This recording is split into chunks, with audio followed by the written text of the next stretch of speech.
നമസ്കാരം സുഹൃത്തുക്കളെ, സ്കാൻഡിനേവിയൻ മലയാളിയുടെ അടുത്തൊരു എപ്പിസോഡിലേക്ക് എല്ലാവർക്കും സ്വാഗതം. നമ്മുടെ സ്വിറ്റ്സർലാൻഡ് യാത്ര കണ്ടിന്യൂ ചെയ്തുകൊണ്ടിരിക്കുകയാണ് കേട്ടോ. ഇന്ന് നമ്മൾ 3 പ്ലാനാണ് ഇട്ടിരിക്കുന്നത്. ഒരു ഗ്ലേഷ്യർ തടാകം കാണാൻ പോവുക, ഗ്രിംസെൽ പാസ് എന്നാണ് കേട്ടോ അതിൻ്റെ പേര്. സ്വിറ്റ്സർലാൻഡിലെ തന്നെ ഏറ്റവും ഉയരമുള്ള ഒരു ചുരത്തിലൊന്നാണ് ഈ ഗ്ലേഷ്യർ തടാകം സ്ഥിതി ചെയ്യുന്നത്. ഗ്രിംസെൽ എന്നാണ് ആ പാസിൻ്റെ പേര്. ഇനി അങ്ങോട്ട് പോകുന്നതിന് മുമ്പ് നമ്മൾ ഒന്നും കൂടെ ഗ്രിൻഡൽവാൾഡിൽ പോവുകയാണ്.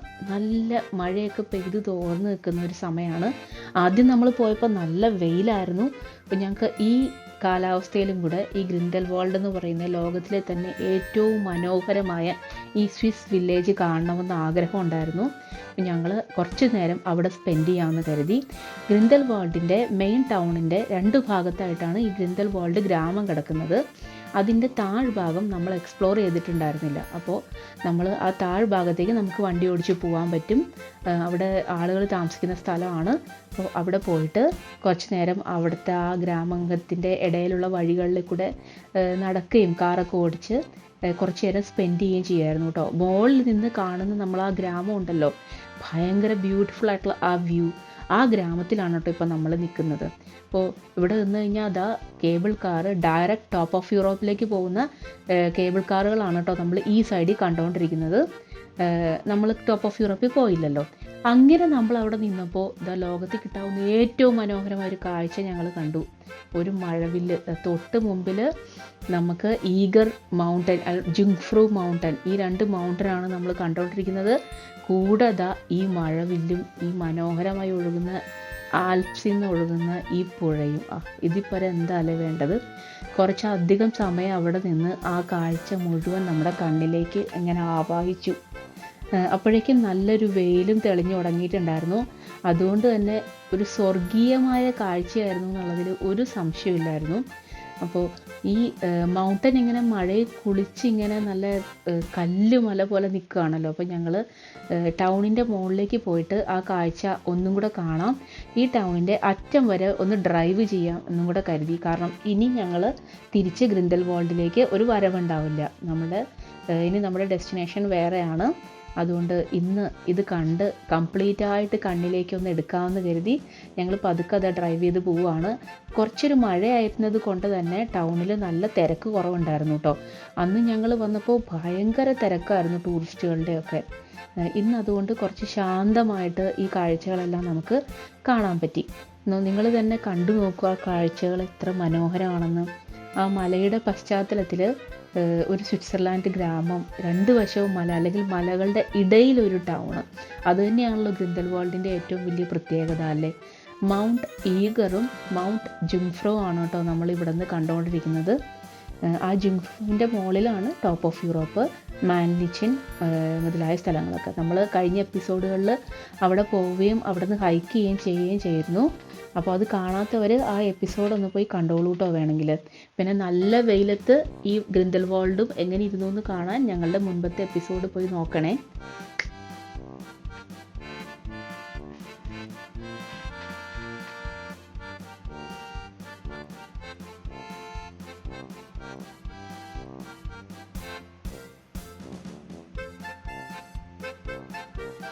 വെറുതെ അല്ല അല്ലേ ഈ ഗ്രാമത്തിലേക്ക് ഇത്രയധികം സഞ്ചാരികൾ വരുന്നത്. ഇതുപോലൊരു ഇത്രയും മനോഹരമായൊരു ഗ്രാമം എൻ്റെ ദൈവമേ, ജീവിതത്തിൽ ഇതുവരെ ഞാൻ കണ്ടിട്ടില്ല.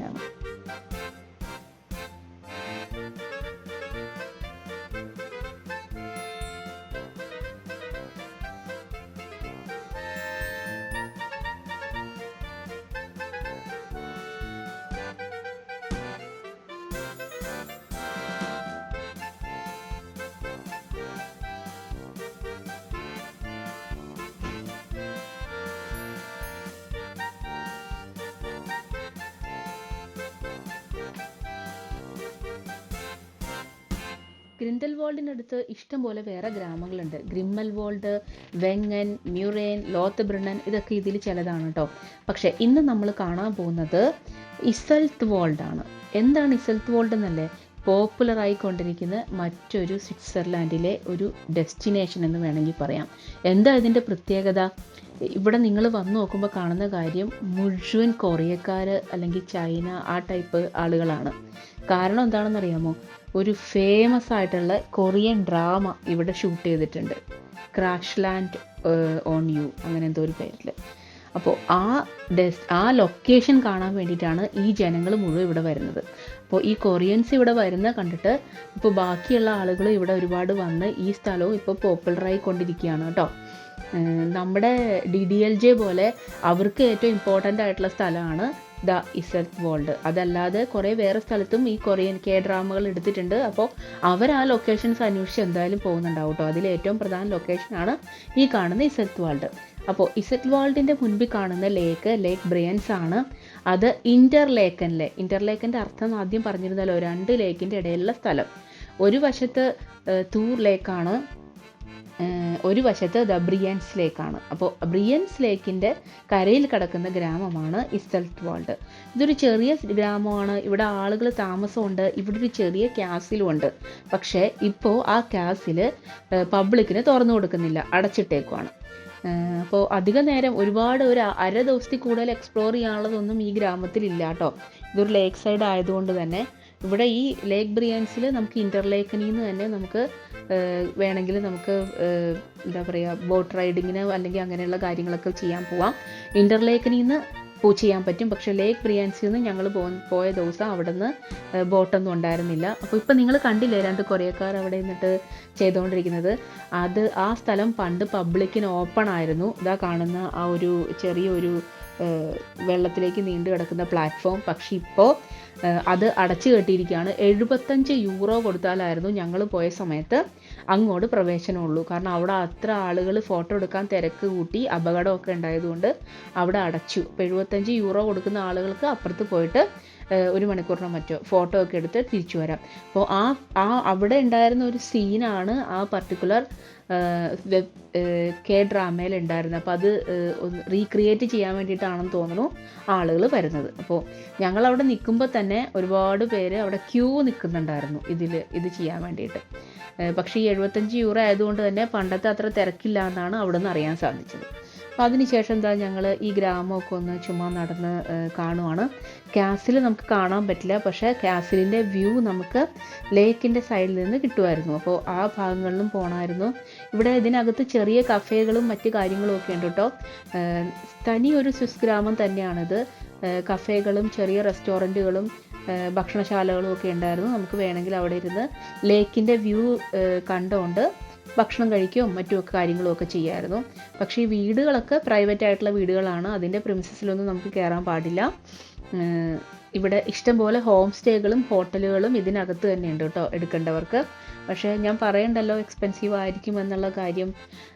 ഇവിടെ നിന്നിട്ടാണ് കേട്ടോ, ഈ ഭക്ഷണശാലയുടെ മുമ്പിൽ നിന്നാലാണ് ഇപ്പോൾ നമ്മുടെ ഈ കാസിലിൻ്റെ ഏറ്റവും നല്ലൊരു വ്യൂ കിട്ടാൻ ചാൻസ് ഉള്ളൂ. ഞാൻ ആദ്യം പറഞ്ഞല്ലോ കാസിലേക്കുള്ള വഴി കംപ്ലീറ്റ് ആയിട്ട് ബ്ലോക്ക് ചെയ്തിരിക്കുകയാണ്. അപ്പോൾ നമ്മൾ ഇസറ്റ് വേൾഡിൻ്റെ ഈ ഭാഗത്ത് വന്നു നിന്നാൽ നമുക്ക് ദൂരെ കാസിൽ നമുക്ക് കാണാൻ പറ്റും. അപ്പോൾ നമ്മൾ അവിടെ നിന്ന് കുറച്ച് നേരം അവിടെയൊക്കെ സ്പെൻഡ് ചെയ്തു. പണ്ട് ഇതിനകത്തേക്ക് ആളുകൾക്ക് പോകാനും കയറാനും ഒക്കെ പറ്റുമായിരുന്നു അത്രേ. പിന്നീട് ടൂറിസ്റ്റുകളുടെ തിരക്ക് കൊണ്ടും അത് പ്രൈവറ്റ് കാസിലായതുകൊണ്ടുമാണ് അവരത് അടച്ചതെന്നാണ് പറയുന്നത്. അപ്പോൾ നമ്മൾ ഇതെല്ലാം കണ്ടു. ഇനിയാണ് നമുക്ക് ഇസറ്റ് വേൾഡ് കണ്ടു കഴിഞ്ഞിട്ട് നമ്മൾ അടുത്ത സ്ഥലത്തേക്ക് പോവാണ്. ഇപ്പോൾ അന്തരീക്ഷമൊക്കെ നന്നായി തെളിഞ്ഞിട്ടുണ്ട്. അപ്പോൾ ഇനി ഇസറ്റ് വേൾഡിലേക്ക് ഒരു വരവില്ല. അപ്പോൾ അതിന് യാത്രയൊക്കെ പറഞ്ഞ് നമ്മൾ ഗ്രിംസൽ പാസിലേക്ക് പോവാണ് കേട്ടോ.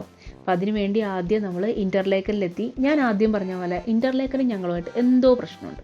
ഇൻ്റർലേക്കനിൽ വരുമ്പോൾ മഴയായിരിക്കും.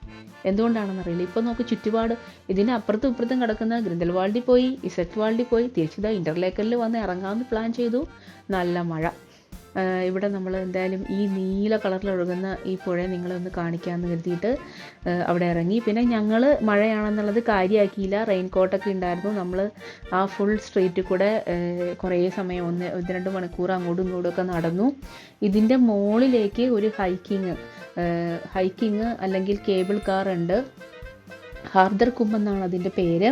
അപ്പോൾ നമുക്ക് വേണമെങ്കിൽ അതിൻ്റെ മുകളിലേക്ക് ഹൈക്ക് ചെയ്ത് നടന്നും കയറാം, കേബിൾ കാറിലും കയറാം. അപ്പം ഞങ്ങൾ ഓൾറെഡി ഒരുപാട് ഹൈക്കുകൾ ചെയ്തതുകൊണ്ട് അതിൽ കൂടുതലുള്ള ഒരു വ്യൂ ഈ ഹൈക്കിന് തരാനില്ലാത്തതുകൊണ്ട് ഞങ്ങൾ പിന്നെ ഇത് പ്രിഫർ ചെയ്തില്ല. പിന്നെ നമ്മുടെ ചോപ്രയുടെ സ്റ്റാച്ചു നമ്മൾ ആദ്യം പോയി കണ്ടിരുന്നല്ലോ. അപ്പോൾ പിന്നെ നമ്മൾ അതും നമ്മൾ ചെയ്ത് കഴിഞ്ഞിരുന്നു. നമ്മളിവിടെ കയറി ഭക്ഷണമെല്ലാം കഴിച്ചിട്ടുണ്ടായിരുന്നു. പിന്നെ നമുക്ക് ചെയ്യാനുള്ളത് ചുമ്മാ ഈ സ്ട്രീറ്റ്സിൽ കൂടെ അങ്ങോട്ടും ഇങ്ങോട്ടും നടക്കുമായിരുന്നു. നല്ല തിരക്കുണ്ട്. ഇഷ്ടം പോലെ ഇന്ത്യക്കാരെ നിങ്ങൾക്ക് ഇൻ്റർലേക്കലിൽ കാണാൻ പറ്റും കേട്ടോ. മഴയായതുകൊണ്ട് ഒരുപാട് ഫോട്ടോഷൂട്ട് സംഘങ്ങൾ സാരിയെ കൊടുത്തു നിന്നവർ വിഷമിച്ച് അത് കൂടെയൊക്കെ നടക്കുന്നത് കണ്ടു. അത് കഴിഞ്ഞിട്ട് ഞങ്ങൾ ഇൻ്റർലേക്കനിൽ നിന്ന് ഗ്രിംസൽ പാസിലേക്ക് പോവുകയാണ്. ഗ്രിംസൽ പാസിൽ നോക്കുമ്പോൾ നല്ല വെതർ കണ്ടീഷനായിട്ടാണ് കാണിക്കുന്നത്. അതുകൊണ്ട് ഞങ്ങൾ എന്തായാലും അങ്ങോട്ട് പോയേക്കാന്ന് വെച്ചു. ഞങ്ങൾ അങ്ങോട്ട് പോകുന്ന വഴിക്ക് 1-2 ഇമ്പോർട്ടൻ്റ് നല്ല ഭംഗിയുള്ള സ്വിറ്റ്സ് ഗ്രാമങ്ങളും കൂടെ കവർ ചെയ്യുന്നുണ്ട് കേട്ടോ. നമ്മൾ ആ ഗ്രാമങ്ങളുടെ ഉള്ളിൽ കൂടെ കാർ ഓടിച്ച് പോവാമെന്നാണ് വിചാരിക്കുന്നത്.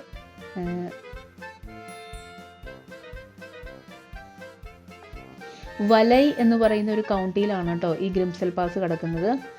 ഈ നമ്മൾ ആദ്യം പറഞ്ഞ ബേൺ കൗണ്ടി ഇൻ്റർലേക്കനൊക്കെ ഇരിക്കുന്ന നമ്മൾ താമസിച്ച സ്ഥലമുണ്ടല്ലോ, അവിടെ നിന്ന് ഈ വലൈ കൗണ്ടിയിലേക്ക് പോകുന്ന വഴിക്ക് ഈ ബേൺസി പർവ്വത നിരകളുണ്ട്.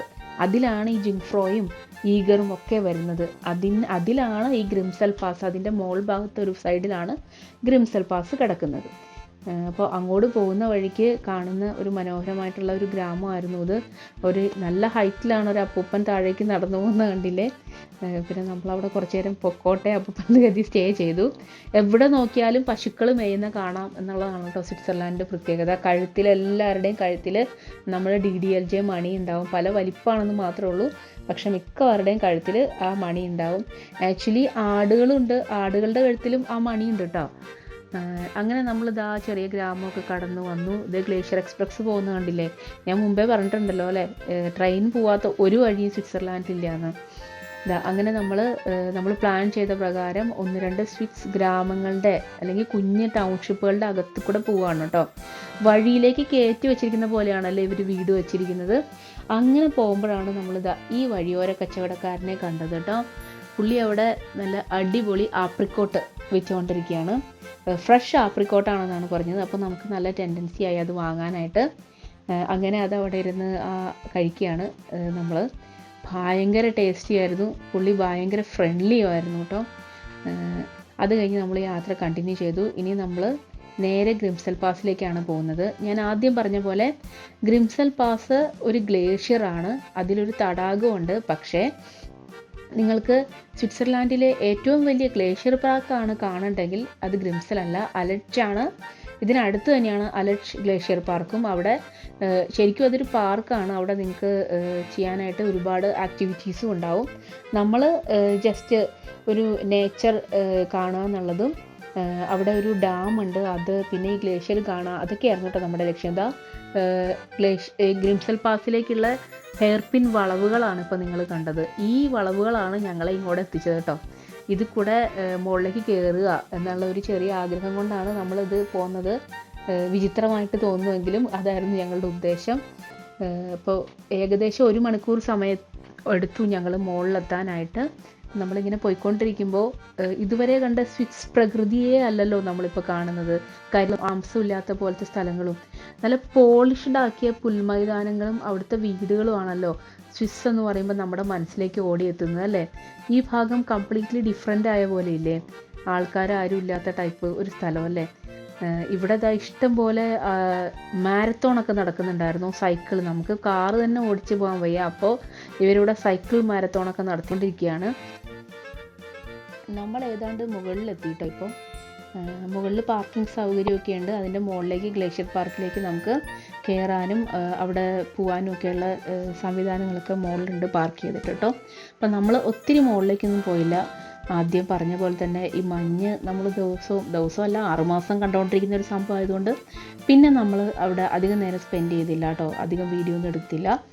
ഗ്ലേഷ്യർ പാർക്ക് എങ്ങനെ ഇരിക്കുമെന്നൊക്കെ കണ്ടിട്ട് ഗ്ലേഷ്യർ എല്ലാം കണ്ടിട്ട് നമ്മൾ ഇനി താഴേക്ക് പോവാണ് കേട്ടോ. നിങ്ങളുടെ സൈഡിൽ കാണുന്നില്ല ഇതാ എന്ത് കട്ടിയിലാണ് ഗ്ലേഷ്യറിൻ്റെ സൈഡ് വന്നിരിക്കുന്നതെന്ന് നോക്ക്. അപ്പോൾ ഇതിൻ്റെ താഴെ ഇതാണ് ഞാൻ പറഞ്ഞ കൃത്രിമമായിട്ടുള്ള ഡാം. അപ്പോൾ ഈ ഡാമാണ് നമ്മൾ മുകളിൽ നിന്ന് ആ കരിങ്കൽ ഭിത്തി വെച്ച് അവർ കെട്ടിയിരിക്കുന്നതായിട്ട് കാണുന്നത് കേട്ടോ. അപ്പോൾ അതുമൊക്കെ കണ്ട് നമ്മൾ പതുക്കെ താഴേക്ക് ഇറങ്ങുകയാണ്. നമ്മൾ കയറി വന്നത് ഒന്ന് കറങ്ങിയിട്ടാണെങ്കിലും ഇറങ്ങാൻ പോകുന്നത് ഇൻ്റർലേക്കൻ്റെ ഭാഗത്തേക്കാണ് കേട്ടോ. അങ്ങനെയാണ് അതിൻ്റെ കിടപ്പ്. നമ്മൾ ഇതിലോട്ട് വന്നത് ഒന്ന് ആദ്യം പറഞ്ഞ പോലെ സ്വിസ് ഗ്രാമങ്ങളൊക്കെ കണ്ട് ആ ഭാഗത്ത് വലൈ കൗണ്ടിയുടെ ഭാഗത്ത് കൂടെ ചുറ്റിയാണ് ഇത് കയറിയത്. കാരണം ഞങ്ങൾ വിചാരിച്ചപ്പോൾ ഇറങ്ങുമ്പോൾ നമുക്ക് ഈവനിങ് ആവുമല്ലോ, അപ്പോൾ നമുക്ക് നേരെ ഇൻ്റർലേക്കൻ ഭാഗത്തേക്ക് ഇറങ്ങാമല്ലോ എന്ന് വിചാരിച്ചു. മുകളിലൊരു തൂക്കുപാലം കണ്ടില്ലേ, അവിടെ എങ്ങനെ അങ്ങോട്ട് എത്തിപ്പെടുകയെന്ന് ഒരു ഐഡിയ ഉണ്ടായില്ല. അതുകൊണ്ട് പിന്നെ ഞങ്ങൾ വീണ്ടും അവിടെ നിന്ന് എടുത്തുകൊണ്ട് പോന്നു, അല്ലെങ്കിൽ അത് പോയി കാണണമെന്ന് വിചാരിച്ചതാണ് കേട്ടോ. അപ്പോൾ ഇനി നമുക്ക് അടുത്ത എപ്പിസോഡിൽ കാണാം. Bye bye.